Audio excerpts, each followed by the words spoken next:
తెలంగాణలో కార్పొరేషన్ చైర్మన్లలో ఇప్పుడు టెన్షన్ మొదలైంది. పదవీ కాలం ముగియటానికి సమయం దగ్గర పడటంతో రెన్యువల్ కోసం కాంగ్రెస్ పెద్దల చుట్టూ తిరుగుతున్నారు చైర్మన్స్.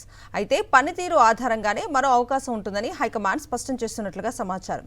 మరి తొలి దఫాలో పదవులు పొందిన వారిలో మళ్లీ ఛాన్స్ దక్కేది ఎవరికి? తెలంగాణలో కాంగ్రెస్ ప్రభుత్వం అధికారంలోకి వచ్చిన తరువాత తొలి దఫాలో 37 మంది కార్పొరేషన్ చైర్మన్లను నియమించింది. పార్టీ కోసం కష్టపడి పనిచేసిన వారికి, కాంగ్రెస్ అధికారంలోకి రావడంలో కీలక పాత్ర పోషించిన వారికే పదవులు దక్కాయి. 2024 జూలై 8న ఈ చైర్మన్లు బాధ్యతలు చేపట్టారు. ఆ పదవీ కాలం 2 ఏళ్లు. ఇప్పుడు ఇంకో నెల రోజుల్లో వారి టర్మ్ ముగియనుండడంతో రెన్యువల్ కోసం ప్రయత్నాలు మొదలయ్యాయి. పనితీరు మెరుగ్గా ఉంటేనే రెన్యువల్ ఉంటుందని పదవులు ఇచ్చే ముందే కాంగ్రెస్ పెద్దలు స్పష్టం చేసినట్లు సమాచారం. ఇప్పుడు అదే అంశంపై పార్టీ హైకమాండ్ ప్రత్యేకంగా ఫోకస్ పెట్టిందని తెలుస్తోంది.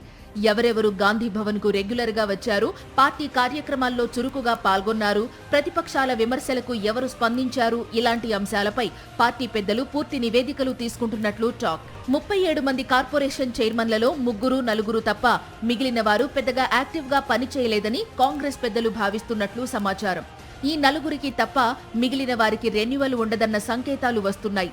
అటు సీఎం రేవంత్ రెడ్డి కూడా ఇదే అభిప్రాయంతో ఉన్నట్లు ప్రచారం జరుగుతోంది. పీసీసీ చీఫ్ మహేష్ గౌడ్ సైతం పాత వారికి మళ్లీ పదవులు ఇచ్చేది లేదని క్లారిటీ ఇచ్చినట్లు సమాచారం.